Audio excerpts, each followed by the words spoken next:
Thanks. Just did it, because it was right. The boy pressed the drive into Solomon's palm. I couldn't watch them frame her. Not after what she did for my family. Solomon closed his fist around the drive. This could get you in serious trouble. I'm already in trouble just for being here. Before Solomon could respond, car doors slammed in the parking lot. Heavy footsteps moved toward the alley. Solomon grabbed Elias's shoulder and pulled him behind the dumpster. Officer Pike appeared at the mouth of the alley, flanked by two other officers Solomon didn't recognize. Pike's hand rested on his weapon as he scanned the narrow space between the buildings. "Turner!" Pike's voice echoed off the brick walls. "We know you're back here. Come out now, and this stays simple." Elias trembled beside Solomon, who kept one hand on the flash drive and the other ready to move. The kid had risked everything to get this evidence. There was no way Solomon was letting Pike take it. "Just the kid," Pike called out. "Nobody else needs to get hurt." Solomon stepped out from behind the dumpster, placing himself between Pike and Elias. "Officer." Pike's eyes narrowed. "Baptiste. Should have known you'd be involved." He gestured to the other officers, who spread out to block both ends of the alley. "Hand over whatever Turner gave you." "I don't know what you're talking about." Pike laughed, but there was no humor in it. Security camera across the street caught the kid sneaking out here with something in his hand. Same kid who's been asking too many questions about yesterday's incident. Solomon felt Elias pressing against his back, the boy's fear radiating like heat. Pike stepped closer, close enough that Solomon could smell coffee and cigarettes on his breath. "That drive contains stolen property," Pike said. "Evidence from an ongoing investigation. Turn it over now." "What investigation?"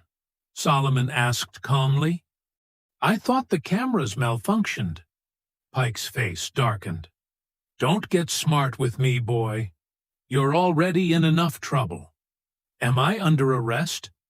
"You will be if you don't cooperate." Solomon didn't move. Pike's hand dropped to his baton, fingers wrapping around the handle. "Last chance," Pike growled. Behind Solomon, Elias whispered, "Just give it to him. I don't want you getting hurt because of me." But Solomon remembered Evelyn's words from the night before. Cruel people count on good people giving up. He looked Pike straight in the eye. "No!" Pike's face twisted with rage. He yanked the baton from his belt and swung it toward Solomon's ribs. But Solomon had been expecting it. He stepped inside the arc, deflecting Pike's arm while driving his elbow into the officer's solar plexus. Pike doubled over, gasping. The other two officers rushed forward. Solomon grabbed Elias's wrist and spun toward the bigger threat, a heavy-set cop reaching for his taser. Solomon's palm strike caught the man under the chin, snapping his head back and sending him stumbling into the brick wall. The third officer hesitated, uncertain whether to draw his weapon or try to tackle them both. That hesitation was all Solomon needed. He pulled Elias toward the diner's back entrance, which the kid had left propped open with a brick. "Kitchen!" Elias gasped. "Through the kitchen!" They burst through the door as Pike shouted behind them, "Lock down the building! Nobody leaves!" The kitchen staff scattered as Solomon and Elias raced between prep tables and industrial ovens. The cook shouted something in Spanish while diving behind the dishwasher station. Elias led Solomon through the swinging doors into the dining room, where startled customers looked up from their coffee cups. Ruby stood behind the register, her face pale as she saw them running. "You can't!" Solomon ignored her, pushing through the front doors onto the sidewalk. Evelyn's van was already waiting at the curb, engine running. Malachi sat behind the wheel, his eyes scanning the street for threats. "Get in!" Malachi shouted. Solomon shoved Elias into the back seat and dove in after him. Malachi pulled away from the curb as Pike and his officers poured out of the diner, radios crackling with urgent calls for backup. "They followed me," Elias panted, clutching his chest. "I'm sorry. I thought I was careful." Solomon held up the flash drive. "You got this to us. That's what matters."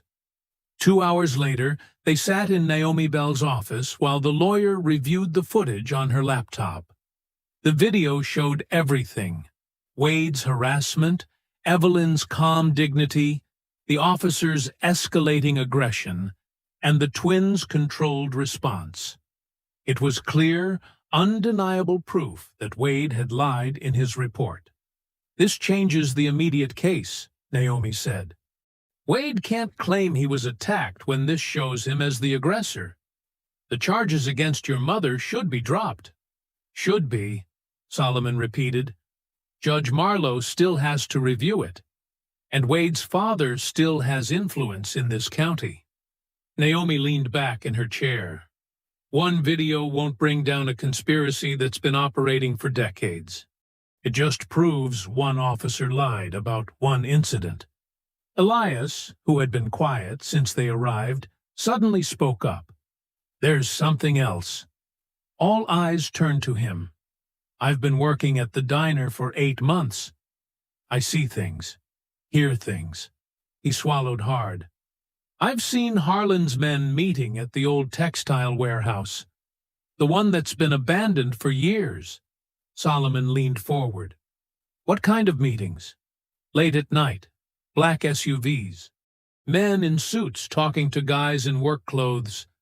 Sometimes I deliver food there for Ruby. She caters their private events." Elias's voice dropped to a whisper. "Whatever they're doing, it's bigger than just hassling people at the diner."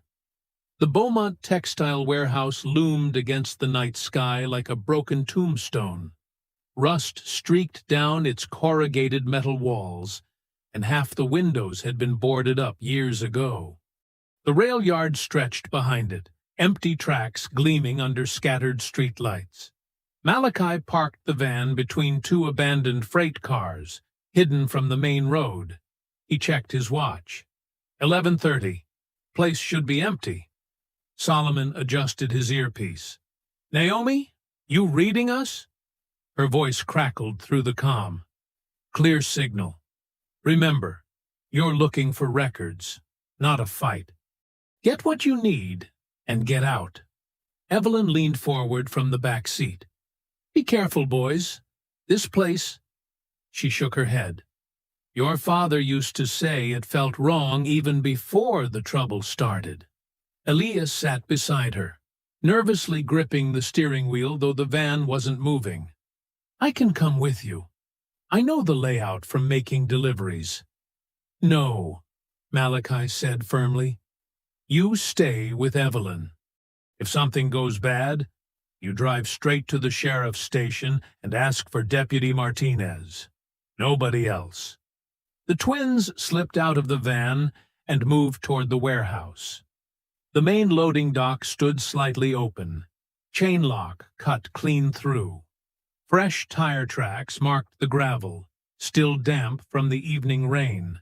Solomon pulled out a small flashlight, covering the beam with his fingers. Recent activity. They were here tonight. They squeezed through the gap in the loading door. Inside, the warehouse stretched into shadows. Industrial shelving units divided the space into narrow aisles. Stacks of wooden pallets created a maze of hiding spots and blind corners. Malachi motioned left, while Solomon went right. They moved with military precision, checking corners, watching for tripwires or security cameras. The air smelled of rust, old wood, and something else. Something chemical. Solomon found the first evidence tucked behind a forklift. File boxes labeled county records, sealed.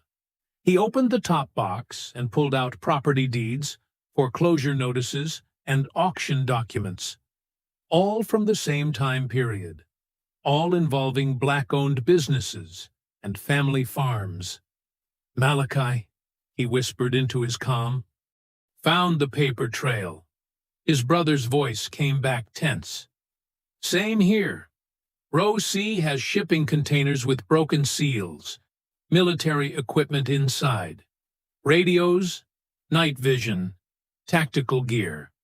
Solomon photographed the documents with his phone. The names made his stomach turn.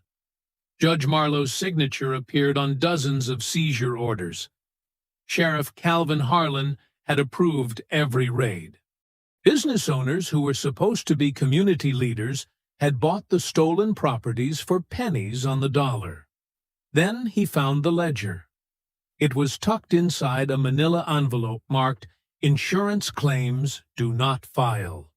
The handwritten pages detailed payments, percentages, and property transfers going back 27 years. Deputies received cash bonuses for prompt seizures. Judges got vacation homes purchased with laundered warehouse profits. The whole system had been feeding off stolen black wealth for decades. His hands shook as he photographed each page. This wasn't just corruption. This was organized theft, disguised as law enforcement. "Solomon," Malachi's voice carried across the warehouse, strained with emotion. "You need to see this." Solomon found his brother standing over an open evidence box marked "Unsolved, 1997. Inside were personal effects, case files, and photographs from their parents' deaths. But at the bottom, wrapped in plastic, was a letter written in their mother's handwriting. "To my unborn sons, if anything happens to us." Solomon's flashlight beam trembled as they read together. Their mother had discovered the warehouse operation while working as a county clerk. She documented everything, hidden copies of records, and prepared to testify. But she was 8 months pregnant when she and their father were killed. The letter ended with a terrible truth. "They know about the babies. Calvin Harlan said pregnant troublemakers raise troublemaker children. If we die, find the records I hid. Make them pay for what they took from our community. Make them pay for taking us from you." The twins stared at each other in the darkness. They hadn't just lost their parents to corruption. They had been marked for death before they were even born. Then the warehouse lights blazed on. Footsteps echoed from multiple directions. Men in tactical gear emerged from behind the shipping containers, assault rifles trained on the brothers. More figures appeared on the catwalks overhead, cutting off every escape route. Wade Harlan's voice drifted down from the highest platform, smug with victory. "Well, well, look what wandered into their parents' grave." The first security man rushed Malachi from behind a forklift. Heavy boots, tactical vest, telescoping baton already drawn. Malachi spun low, driving his elbow into the man's kidney before pivoting to face the second attacker coming from his left. The warehouse erupted into chaos. "Take them alive!" Wade shouted from the catwalk. "We need to know what they already told their federal friends." Malachi ducked under a wild swing and grabbed the second man's wrist. Military close-quarters training kicked in like muscle memory. He twisted the attacker's arm, stepped through, and drove the man face first into a steel support beam. The baton clattered across the concrete floor. But 3 more men emerged from behind the shipping containers. Solomon clutched the ledger against his chest and sprinted toward the narrow corridor between stacked pallets. Overhead, lights cast sharp shadows between the towering boxes, creating a maze of hiding spots and death traps. "Split them up," he called to Malachi. "Don't let them surround us." Pike appeared at the far end of Solomon's corridor, blocking the exit with his own baton raised. "Nowhere to run now, military boy." Solomon grabbed a loose chain hanging from an overhead pulley system. He swung it hard, forcing Pike to dodge backward into a gap between two pallet stacks. The narrow space meant Pike couldn't use his baton effectively, but Solomon couldn't escape either. Malachi faced worse odds in the open warehouse floor. 4 men circled him now, coordinating their attacks. One swung high while another went low. Malachi blocked the first strike, but took a brutal hit to his ribs from the second man's baton. Pain exploded through his chest. He stumbled backward, fighting for breath. "That's for making us look stupid at the diner," one of them snarled. They closed in for the kill. Malachi feinted left, then rolled right behind a heavy machinery cart. The men followed, bunching up as they rounded the corner. Perfect. He shoved the cart forward with everything he had, catching 2 of them in the legs and sending them sprawling. But the other 2 kept coming. In the narrow corridor, Pike had cornered Solomon between towering stacks of boxes. The officer swung his baton in short, vicious arcs, trying to break Solomon's grip on the ledger. "Give me those papers, boy. Save yourself some pain." Solomon dodged the first swing, but caught the second one across his ribs. White-hot agony shot through his chest. The ledger nearly slipped from his hands as he gasped for air. Pike grinned and raised the baton again. "Your parents thought they were smart, too." That was his mistake. Solomon ignored the pain and lunged forward, inside Pike's guard. He grabbed the officer's wrist with both hands and twisted hard, using Pike's own momentum against him. The baton went flying. Pike crashed backward into the pallet stack, boxes tumbling down around him, but Solomon's ribs were on fire. Every breath sent sharp knives through his chest. Meanwhile, Malachi was losing ground fast. The remaining security men had him backed against a loading platform that jutted out from the warehouse wall. Heavy steel beams supported the platform overhead, but the structure looked unstable. One man grabbed a crowbar from a nearby toolbox. "End of the line, soldier boy." Malachi dodged the first swing, but the crowbar caught the support beam behind him. The impact sent vibrations through the entire platform. Metal groaned ominously overhead. The second swing missed Malachi, but struck another support beam. The platform shuddered and started to sag. "Look out!" Solomon yelled from across the warehouse. The loading platform collapsed in a thunderous crash of twisted metal and concrete. Malachi dove forward, but one of the steel beams caught his leg, pinning him under the wreckage. He was trapped. Wade laughed from his perch on the catwalk. "Game over, boys. Should have minded your own business." That's when they heard the engine roar outside. Evelyn's van smashed through the side gate of the warehouse complex, headlights blazing through the darkness. She drove straight toward the loading dock, horn blaring, drawing attention away from her trapped sons. "What the—" Wade spun toward the noise. Solomon used the distraction to grab Malachi under the arms. Together, they managed to shift the beam enough for Malachi to crawl free.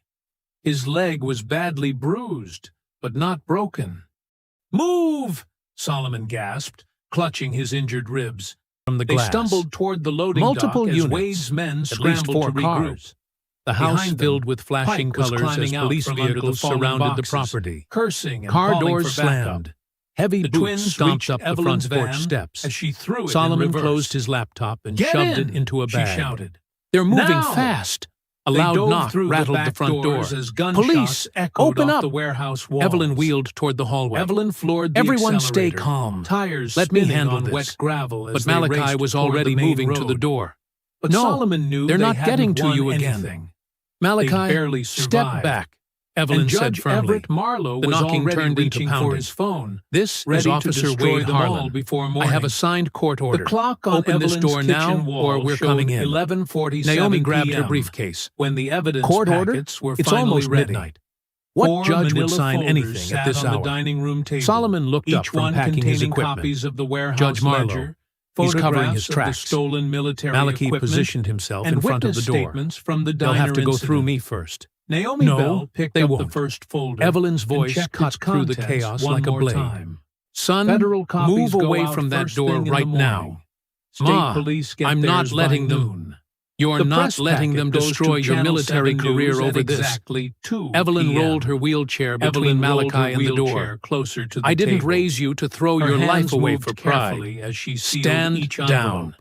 The pounding got 25 louder. years I've been 10 waiting seconds, for this moment. then we break it down. Malachi stood by the Malachi's front fists window, clenched at his watching the sides. empty street. "This is wrong." His injured leg "Of course throbbed, it's wrong. but he ignored But we the fight pain. smart, Something not stupid." feels wrong. Evelyn reached It's for the too door quiet handle. out there. "Remember what I taught you, Solomon sat boys. hunched over his Cruel laptop people at don't the get to kitchen decide counter, who we become." his ribs wrapped She opened the in door. medical tape. Wade Harlan Every stood on the porch keystroke with sent 3 sharp other pain officers through behind his him. chest. His uniform But he was kept crisp, working. his badge I'm polished, uploading backup his smile copies cruel. to 3 different He servers. held a folded paper in his If hand they try like a to weapon. destroy the physical "Evelyn evidence, Baptiste, we'll still you're under have arrest for obstruction of justice, assault on a police officer, and conspiracy."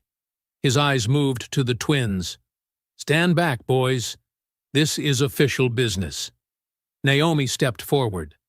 "Let me see that warrant." Wade handed her the paper without taking his eyes off Evelyn. "Signed by Judge Everett Marlowe 1 hour ago. Everything's legal and proper." Naomi scanned the document quickly. Her face went pale. "This is garbage. No judge signs arrests at midnight unless—" "Unless what, counselor? Unless your clients are dangerous criminals planning to flee the county?" Wade pushed past Malachi into the house. "Search everything. She's hiding evidence." The other officers spread through the house like locusts. They pulled books off shelves, dumped drawers onto the floor, and tore through closets. One officer swept family photographs off the mantelpiece, sending frames crashing to the floor. "Hey!" Solomon started forward, but Naomi grabbed his arm. "Don't give them an excuse," she whispered. Wade walked straight to Evelyn's wheelchair and leaned down close to her face. "Where's the rest of it? I know you've got more than what we found in that warehouse." "I don't know what you're talking about." Evelyn's voice stayed steady, but her hands trembled slightly on the wheelchair armrests. Wade grabbed her medication bag from the side table and turned it upside down. Pill bottles scattered across the hardwood floor, rolling under furniture and into corners. "Oops," he said. "Clumsy me." Malachi took a step forward. "You coward!" "Malachi!" Evelyn's voice cracked like a whip. "Not one more step." Solomon pulled out his phone and started recording. "This is illegal search and seizure. You don't have probable cause to—" "I've got a signed warrant, genius." Wade kicked one of the pill bottles across the room. "That's all the cause I need." The search continued for 30 brutal minutes. They found nothing useful because Solomon had already hidden the real evidence, but they destroyed everything they touched. Wedding photos lay torn on the floor. Kitchen drawers hung open with their contents spilled everywhere. Even Evelyn's wheelchair cushion was slashed open, and the stuffing pulled out. Finally, Wade walked back to where Evelyn sat, surrounded by the wreckage of her home. "Time to go, Grandma. You've got a cell waiting." "She needs her medication," Solomon said. Wade looked down at the scattered pills. "Should have thought of that before you decided to play detective." 2 officers moved to either side of Evelyn's wheelchair. She didn't resist as they pushed her toward the door, but her eyes found Malachi's face. "Stay strong," she said quietly. "This isn't over." "Ma!" "Take care of each other." "That's an order." They wheeled her out into the flashing lights. Malachi and Solomon tried to follow, but Wade blocked their path. "Where are you taking her?" Naomi demanded. "County lockup. She'll get a hearing when the judge has time." Wade's smile was pure poison. "Might be a few days. Might be longer." The police cars pulled away one by one, taking Evelyn into the darkness. Malachi stood in the doorway of the destroyed house, his hands shaking with rage. "We have to do something," he said. "We will." Solomon was already on his phone. "But not tonight. Tonight we plan." The county jail sat like a concrete tomb on the edge of downtown. Its windows were narrow slits that let in no light. Its walls were gray stone that absorbed hope and gave back nothing. Malachi and Solomon arrived 20 minutes after the police convoy. The parking lot was empty, except for a few patrol cars and a maintenance van.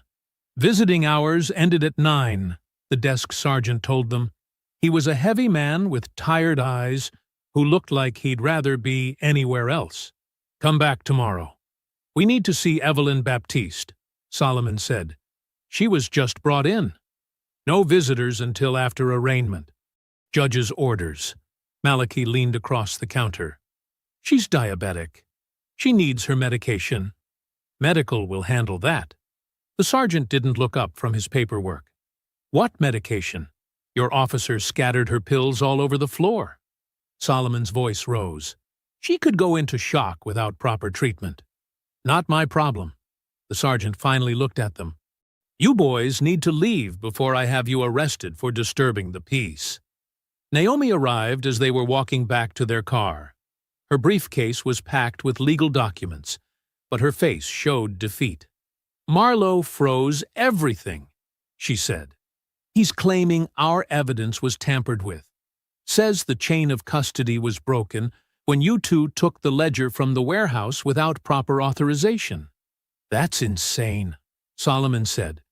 "We documented everything. Doesn't matter. He's got a friendly prosecutor who's filing motions to suppress. By the time we fight it in court, the real evidence will disappear." Malachi kicked the tire of their rental car. "So they just win? They destroy our mother's house, throw her in jail, and walk away clean? Not if I can help it." Naomi's eyes were hard as steel. "But we need time to build a new case. And we need Evelyn to survive whatever they're planning."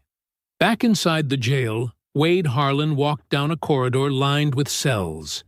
His boots echoed off the concrete walls like hammer strikes.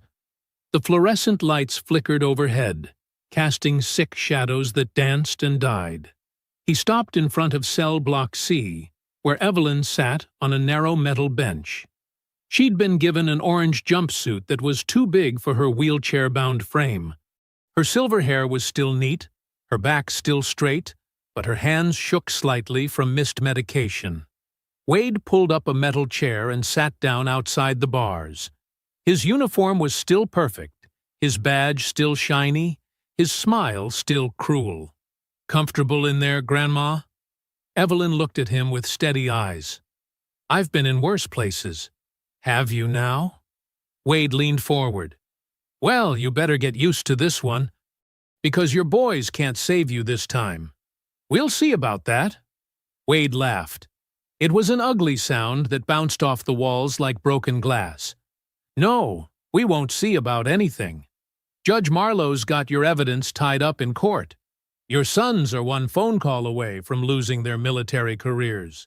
And you're sitting in my jail, in my county, under my rules." Evelyn said nothing. 25 years ago,